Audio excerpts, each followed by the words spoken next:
Hello students, देखिए बेटा, last class में आप जीव द्रव्य कुंचन के बारे में बात कर रहे थे। किसके बारे में बेटा? जीव द्रव्य कुंचन के बारे में। और मैंने आपको बताया था कि जीव द्रव्य कुंचन क्या होता है। तो बेटा एक बार आपको दोबारा मैं रिकॉल करा देता हूँ, दोबारा याद करा देता हूँ जीव द्रव्य कुंचन होता क्या है। सुनिए बड़े ध्यान से बेटा। एक्चुअल में जब हम किसी कोशिका को अति परासरणी विलयन में रखते हैं, जब हम किसी कोशिका को अति परासरणी विलयन में रखते हैं तो वो कोशिका क्या होती है, लंबे समय तक जब हम उसे रख देते हैं तो उस कोशिका से जल बाहर निकलने लगता है। क्या निकलने लगता है बेटा? जल बाहर निकलने लगता है। और वो कोशिका का जो जीव द्रव्य है वो सिकड़ करके एक कोने में इकट्ठा हो जाता है और ऐसी कोशिका को बोलते हैं जीव द्रव्य कुंचित कोशिका। और इस प्रक्रिया को बोलते हैं बेटा, क्या बोलते हैं? जीव द्रव्य कुंचन। ठीक है बेटा, तो ये बात मैंने आपको लास्ट क्लास में बताई थी कि जीव द्रव्य कुंचन क्या होता है। आप सब समझ चुके होंगे कि सर किसी कोशिका को अति परासरणी विलयन में रख दो तो उससे जल बाहर निकलने लगता है, और जल बाहर निकलने लगता है तो उस कोशिका का जो जीव द्रव्य होता है वो जीव द्रव्य सिकुड़ करके एक कोने में एकत्रित हो जाता है। इसे बोलते हैं सर जीव द्रव्य कुंचन। लेकिन एक सिस्टम होता है जीव द्रव्य विकुंचन। अभी जो मैंने आपको समझा दिया वो तो जीव द्रव्य कुंचन था, और एक क्या होता है? जीव द्रव्य विकुंचन। विकुंचन का मतलब क्या होता है बेटा कि इसकी इस प्रक्रिया का यदि उल्टा हो जाए तो वो क्या कहलाएगा? जीव द्रव्य विकुंचन। कैसे? कि हम कोशिका को किस में रख रहे हैं? अति परासरणी विलयन में। तो इसमें किस में रख देंगे? अल्प परासारी विलयन में। वहां पर कोशिका से जल बाहर जाता है तो यहां पर जल अंदर जाएगा, उसका जीव द्रव्य इकट्ठा हो जाता है कोने में तो इसका जीव द्रव्य दोबारा से फैल जाएगा। तो मतलब कहने का अर्थ यह है जीव द्रव्य कुंचन कोशिका में क्या होता है कि सर जीव द्रव्य कुंचित हो जाता है उसका, और कोशिका एकदम सिकुड़ी सी हो जाती है। लेकिन जीव द्रव्य विकुंचन में जस्ट इसका उल्टा हो जाएगा और कोशिका दोबारा से स्फूर्ति अवस्था में उसका जीव द्रव्य फैल जाएगा। तो बेटा अगर आपसे कोई पूछे कि जीव द्रव्य विकुंचन क्या है तो आप क्या उस मतलब डेफिनेशन लिखोगे? तो लिखिए, अब आपको क्या लिखना है? जीव द्रव्य विकुंचन की परिभाषा। तो लिखो जीव द्रव्य विकुंचन क्या होता है।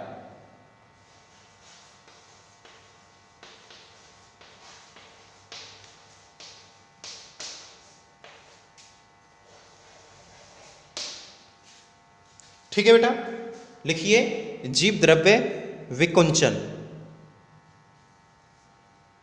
लिखो, जब जीव द्रव्य कुंचित कोशिका को जब जीव द्रव्य कुंचित कोशिका को जब जीव द्रव्य कुंचित कोशिका को अल्प परासारी विलयन में रखा जाता है, अल्प परासारी विलयन में रखा जाता है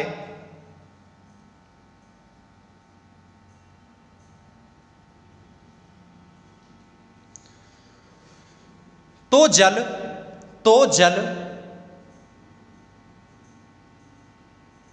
अंतःपरासरण की क्रिया के द्वारा तो जल अंतःपरासरण की क्रिया के द्वारा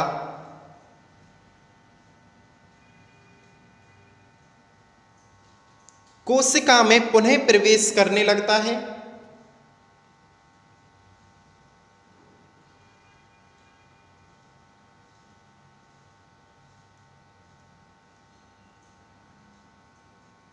कोशिका में पुनः प्रवेश करने लगता है और कुछ समय पश्चात कोशिका में जीव द्रव्य फैल जाता है, और कुछ समय पश्चात कोशिका में जीव द्रव्य फैल जाता है,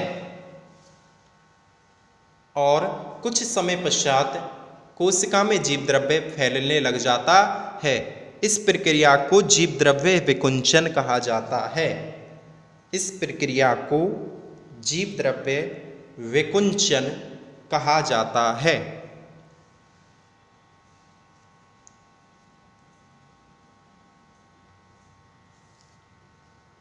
क्या कहा जाता है बेटा? जीव द्रव्य विकुंचन कहा जाता है।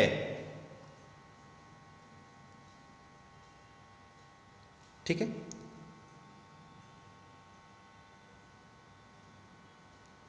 क्वेश्चन लिखो बेटा, क्वेश्चन लिखो। जीव द्रव्य कुंचन की प्रक्रिया का अध्ययन किस पौधे की पत्ती पर किया गया? जी क्वेश्चन लिखिए आप लोग, क्वेश्चन लिखो। जीव द्रव्य कुंचन की प्रक्रिया का अध्ययन, जीव द्रव्य कुंचन की प्रक्रिया का अध्ययन किस पौधे की पत्तियों पर किया गया है?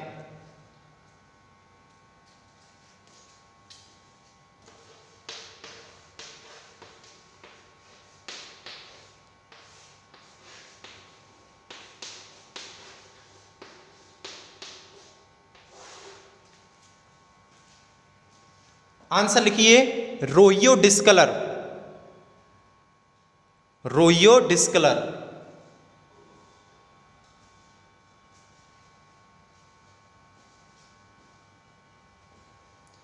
तो बेटा जीव द्रव्य कुंचन यानी जीव द्रव्य कुंचन की प्रक्रिया का अध्ययन किस पौधे पर किया गया है? किस पौधे की पत्तियों पर? रोइयो डिस्कलर पौधे की पत्तियों पर। याद रखना है इसकी पत्ती कैसी होती हैं? बैंगनी रंग की होती हैं, यानी इनका जीव द्रव्य जो होता है वो कैसे रंग का होता है बेटा? इस पत्तियों का बैंगनी रंग का। ठीक है, तो बेटा ये बात की अब हमने जीव द्रव्य कुंचन और जीव द्रव्य विकुंचन। अब इससे आगे आपको हेडिंग करनी है कोशिका में उत्पन्न विभिन्न दाब, कोशिका में उत्पन्न विभिन्न प्रकार के दाब।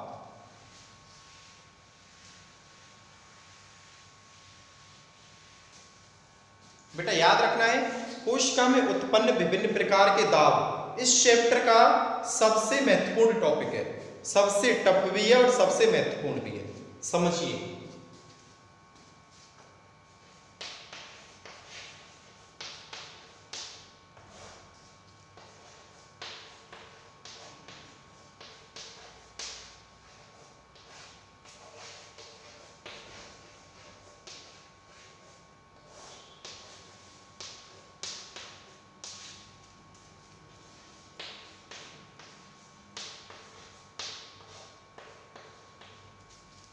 करो बेटा ऐड।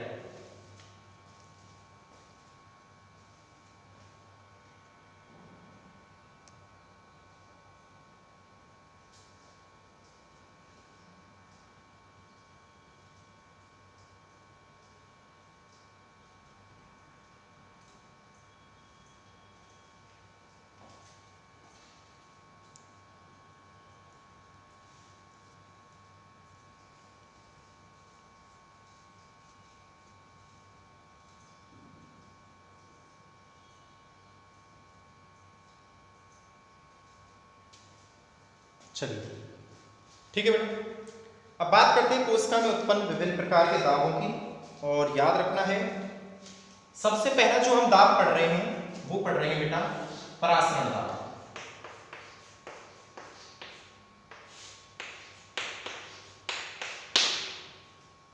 देखो अच्छा आप सब ये बताइए परासरण की क्रिया क्या है बेटा? भूल गए? परासरण की क्रिया क्या है कि पदार्थ के अणुओं का अर्धपारगम्य झिल्ली के द्वारा अपनी अधिक सांद्रता से कम सांद्रता की ओर जाना क्या कहलाता है? परासरण कहलाता है। ठीक है बेटा, और परासरण दाब क्या है कि जो अणु जा रहे हैं, मान चलो ये अर्धपारगम्य झिल्ली है, इससे होकर ये अणु जा रहे हैं, यदि कोई इन्हें ही रोकने का कोई दाब मिल जाए, जो अणु जा रहे हैं परासरण की क्रिया के दौरान, यदि इन अणुओं को कोई रोक दे यानी विपरीत साइड से कोई दाब लग जाए इन पर, तो वो दाब कौन सा कहलाता है? परासरण दाब। यानी कि परासरण की क्रिया के विपरीत, दोबारा सुनिए, परासरण की क्रिया के विपरीत लगने वाला जो दाब है उसे ही क्या बोलते हैं? परासरण दाब कहा जाता है। आगे नहीं आएगी बेटा? कोई स्टूडेंट ऐसा तो नहीं है जिसकी समझ में नहीं आया हो परासरण दाब? दोबारा सुन लो कि परासरण की क्रिया में, मान चलो परासरण की क्रिया में ये पदार्थ के अणु हैं जो अर्धपारगम्य झिल्ली से होकर दूसरी साइड जा रहे हैं, और दूसरी साइड से कोई ऐसा दाब लग रहा है कि वो इनको आने नहीं दे रहा है, तो उस दाब को क्या कहते हैं? परासरण दाब कहा जाता है। समझ के बेटा, आपको एक रिलेशन याद रखना है।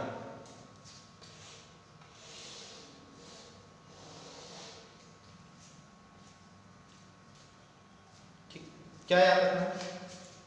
क्योंकि अच्छा, परासरण दाब को व्यक्त करते हैं बेटा ओपी से। किससे व्यक्त करते हैं? ओपी से। Osmotic pressure, osmotic pressure OP से व्यक्त कर रहे हैं। तो ओपी समानुपाती विलेय के अणुओं की संख्या,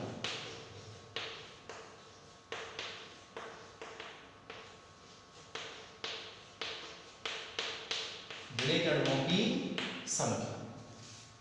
सुनिए, ये इसका मतलब क्या है कि ओपी समानुपाती विलेय के अणुओं की संख्या, कि सर मैं ये कहना चाहता हूं कि विलायक का जो परासरण दाब होता है, विलायक यानी मान चलो विलायक क्या है? एक तरफ से जल हो गया, जल का जो परासरण दाब है वो कितना है? बिल्कुल न्यूनतम है। क्या है बेटा? न्यूनतम। अरे कैसा है? न्यूनतम। और जैसे जैसे आप उसमें विलेय मिलाते चलोगे विलायक में, वैसे वैसे परासरण दाब क्या होता चला जाएगा? बढ़ता चला जाएगा। इसका मतलब यह है कहने का कि विलय में यदि विलेय के अणु बढ़ेंगे, जैसे जैसे विलेय के अणुओं की संख्या बढ़ेगी, वैसे वैसे परासरण दाब भी बढ़ेगा। ये रिलेशन आपको याद रखना है। ठीक है, आगे बस। अगर विलेय के अणुओं की संख्या घटेगी तो परासरण दाब भी घटेगा।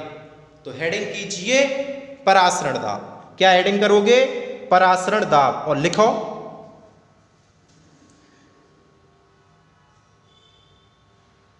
परासरण की क्रिया के विपरीत लगने वाला दाब ही परासरण दाब कहलाता है।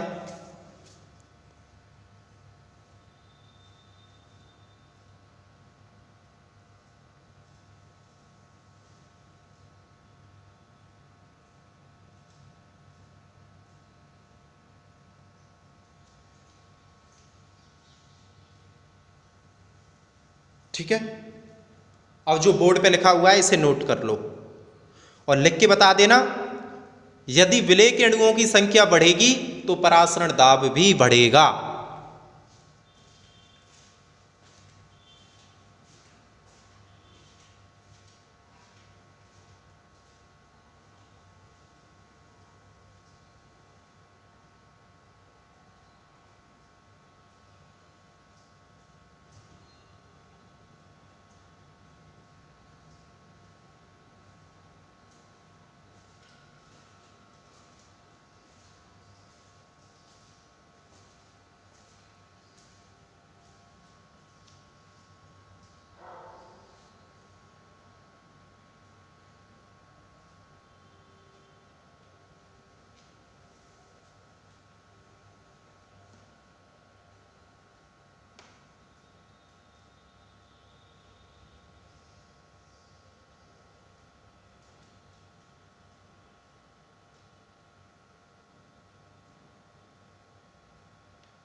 चलो बेटा, लिख लिया? हाँ, एक लाइन ये लिख देंगे, परासरण दाब को ओपी से व्यक्त किया जाता है।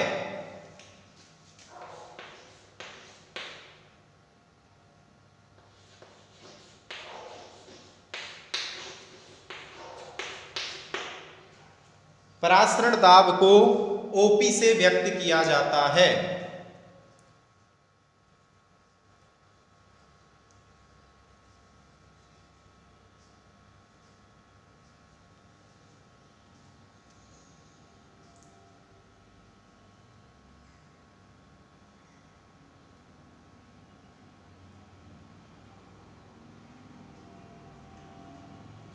ओके स्टूडेंट्स, चलिए, तो ये आपका जो दाब हो चुका है, एक प्रकार का दाब आपने पढ़ लिया है। वो कौन सा है? परासरण दाब।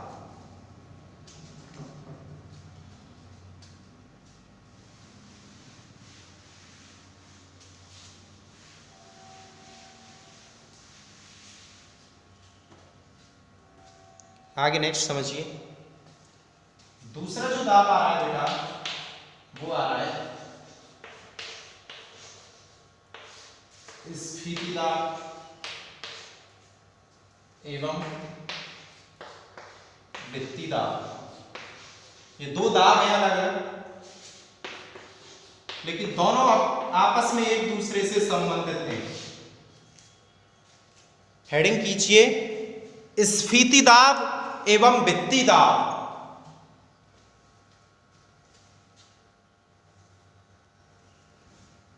एक एक लाइन लिख लो बस पहले। स्फीति दाब को, किसको बेटा, इसमें लिखो पहले, एक लाइन यहां पे मिक्स लिख दो। स्फीति दाब को टीपी से व्यक्त किया जाता है। टीपी, टर्गर प्रेशर, टीपी से व्यक्त करते हैं टर्गर प्रेशर, और इसको डब्ल्यूपी से व्यक्त करते हैं वॉल प्रेशर।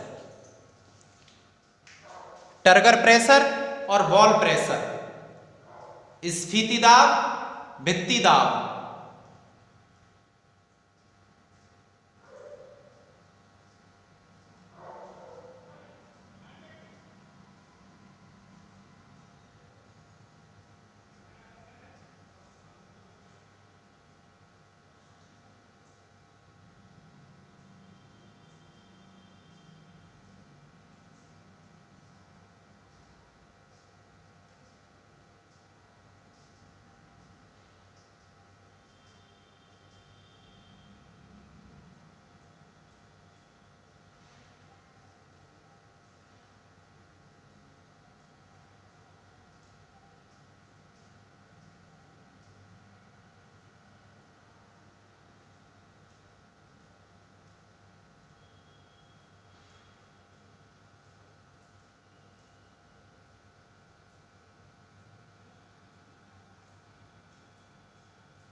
चलो लिखो बेटा। देखिए अब समझो इन दोनों दाबों को, स्फीति दाब क्या है और वृत्ति दाब क्या है।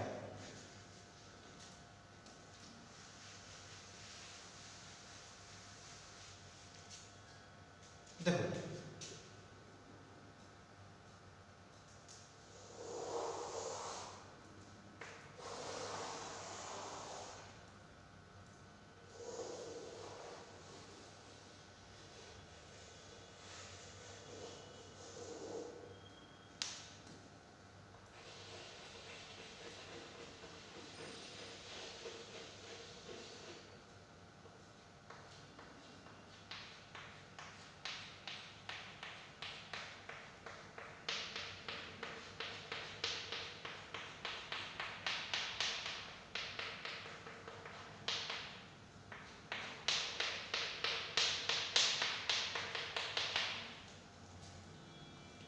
बेटा, ये मैंने जो संरचना बनाई है, ये संरचना किसकी बनाई है?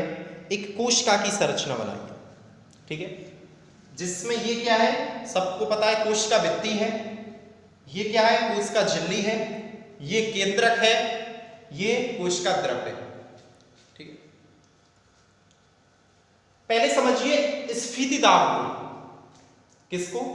स्फीति दाब को। एक बात बताइए बेटा, जब कोशिका के अंदर जल प्रवेश करेगा, जब कोशिका के अंदर जल प्रवेश करेगा तो कोशिका द्रव्य और कोशिका झिल्ली ये दोनों बाहर की ओर एक प्रेशर लगाएंगे, बाहर की ओर एक दबाव लगाएंगे, ठीक है भाई। कोशिका फूलने लगे तो कोशिका भित्ति पर दबाव पड़ेगा, तो इस दबाव को तो कहते हैं स्फीति दाब। कौन सा दबाव कहते हैं, कौन सा दाब कहते हैं? स्फीति दाब। कौन? जब कोशिका झिल्ली और कोशिका द्रव्य दोनों मिलकर के बाहर की ओर कोशिका भित्ति पर जो दबाव लगाते हैं उसे बेटा कौन सा दाब कहा जाता है? स्फीति दाब। यहां तक किसी बच्चे को कोई प्रॉब्लम? अरे स्फीति दाब का मतलब क्या है कि सर कोशिका झिल्ली जो होती है वो कोशिका भित्ति पर जो दाब लगाती है, कब? जब उसमें जल के अणु प्रवेश करते हैं। भाई कोशिका के अंदर जल प्रवेश किया, जल किया प्रवेश, तो कोशिका का आयतन बढ़ेगा, साइज बढ़ेगा, साइज बढ़ेगा तो कोशिका झिल्ली बाहर की ओर दबाव लगाएगी, किस पर? कोशिका भित्ति पर। तो कोशिका झिल्ली के द्वारा कोशिका भित्ति पर जो दाब लगाया जाता है, इसी दाब को कहते हैं बेटा स्फीति दाब। यहां तक कोई किसी को कोई प्रॉब्लम? ठीक है, तो ये वाला जो दाब है ये है स्फीति दाब। ठीक, उतना ही दाब, ध्यान से सुनना, उतना ही दाब जितना कोशिका झिल्ली ने इस पे लगाया, तो उतना ही दाब कोशिका भित्ति कोशिका झिल्ली पर लगाएगी विपरीत दिशा में।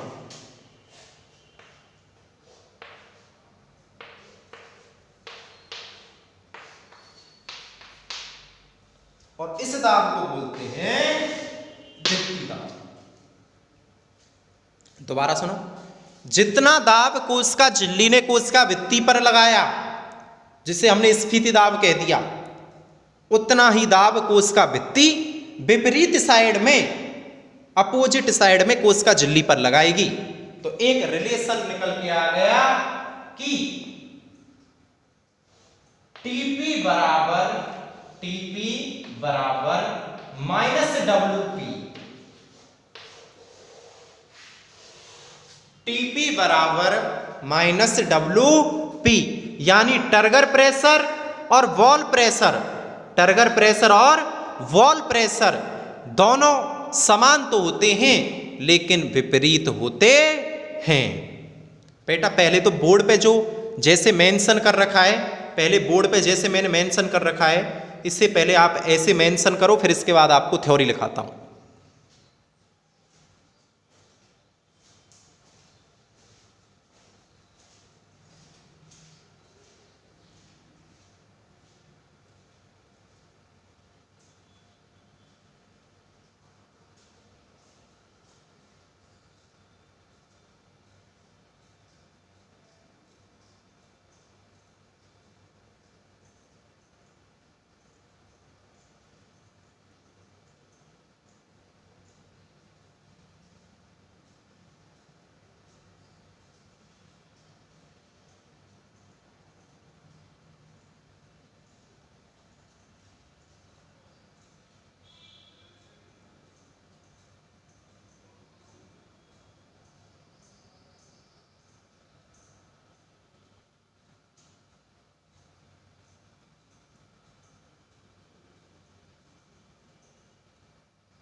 ठीक है बेटा, ये कर लिया आपने।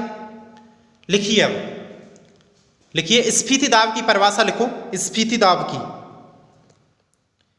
कोशिका को जल में रखने पर, कोशिका को जल में रखने पर जल के अणु कोशिका के अंदर प्रवेश करते हैं। कोशिका को जल में रखने पर जल के अणु कोशिकाओं में प्रवेश करने लगते हैं।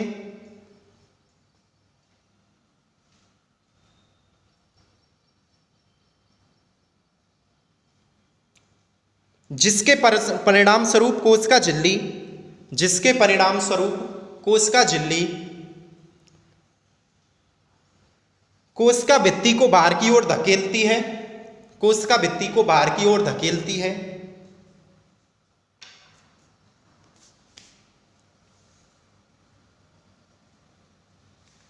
कोशिका भित्ति पर आरोपित यह बल या आरोपित यह दाब ही स्फीति दाब कहलाता है। कोशिका भित्ति पर आरोपित यह दाब ही स्फीति दाब कहलाता है।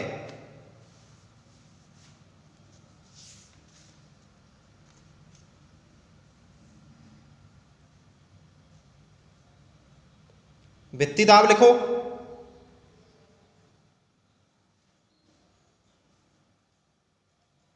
स्फीति कोशिका पर या स्फीति कोशिका में, भित्ति दाब में लिखो, स्फीति कोशिका में, बेटा स्फीत का मतलब होता है फूली हुई कोशिका। स्फीति कोशिका में कोशिका भित्ति उतना ही दाब, स्फीति कोशिका में कोशिका भित्ति उतना ही दाब विपरीत दिशा में कोशिका झिल्ली पर लगाती है।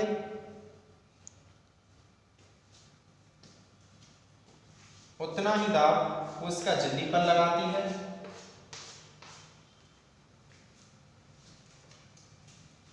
जिसे भित्ति दाब कहा जाता है।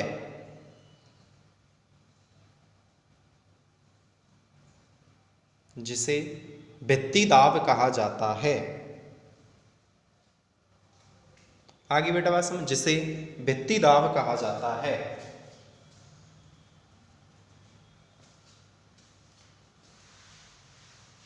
और ये वाला रिलेशन लिख दो, टीपी बराबर माइनस डब्ल्यूपी। भित्ति दाब का मान कैसा होता है? नेगेटिव, और स्फीति दाब का मान पॉजिटिव। अब देखो बेटा, मैं यहां आपको इसी सूत्र से न्यूमेरिकल दे रहा हूं।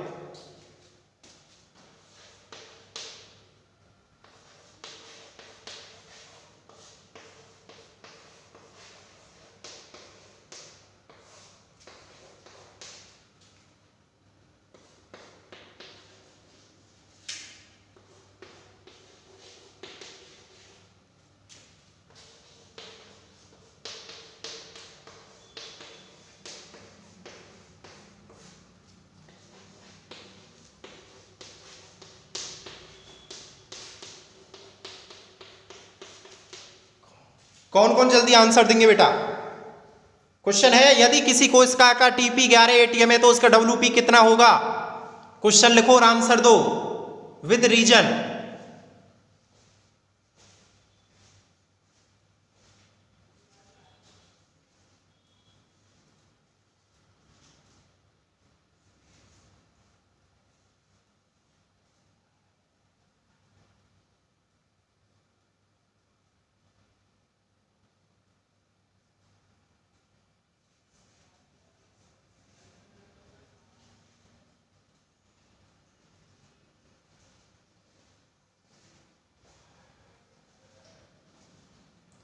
आ गया बेटा आंसर? किस किस का आंसर आ चुका है? मैच करो। आंसर है, चलो यहीं से देख लो, टीपी कितना दिया हुआ है? 11, तो डब्ल्यूपी कितना होगा? -11। क्यों? क्योंकि टीपी बराबर क्या होता है? डब्ल्यूपी, लेकिन जो टीपी का मान है वही डब्ल्यूपी का, लेकिन कैसा होगा? वो माइनस का। तो आंसर गया है -11 एटीएम। किस किस का सही आया? सही सही बताना बेटा, पक्का? वेरी गुड, सोच लेना क्या आएगा आंसर? -11। तो इस हिसाब से बेटा क्या होता है? न्यूमेरिकल्स आते हैं। तो ये सब ऐसे आपको न्यूमेरिकल्स करने होंगे, और इससे आगे के जो दाब हैं उनको मैं कल बताऊंगा बेटा, याद रखना है। तो आपने आज परासरण दाब पढ़ा, स्फीति दाब पढ़ा, भित्ति दाब पढ़ा। ऐसे स्फीति, वो परासरण दाब में क्या होता है बेटा? परासरण दाब जो होता है ऑस्मेटिक प्रेशर होता है, उसको याद रखना है। वो बेटा विलय के अणु जैसे जैसे विलयन में बढ़ते जाएंगे, परासरण दाब भी बढ़ता जाएगा। तो ये आपको याद रखना है। ओके स्टूडेंट्स, तो इससे आगे 1-2 दाब और रह गए हैं, और दाबों में कुछ संबंध हैं, तो मैं उनके बारे में आपको कल बताऊंगा। तो ये जो आज की क्लास है और आने वाली जो कल की क्लास है, काफ़ी इम्पोर्टेंट क्लास है, तो इनको आपको अच्छे से करना है। और आगे की बात अब हम कल करेंगे।